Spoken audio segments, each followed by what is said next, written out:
In this video, I can tell you how you can calculate the total time in Excel.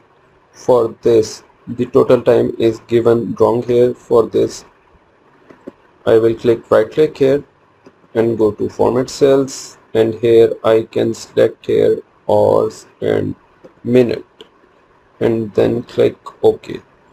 Now the total time is showing great. I can change here to 0500.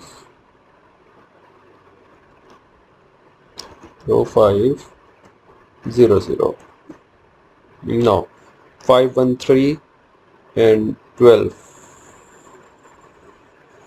516 and 12 is 18, so total time is 18 hours. And here in this way you can calculate the total time in Excel.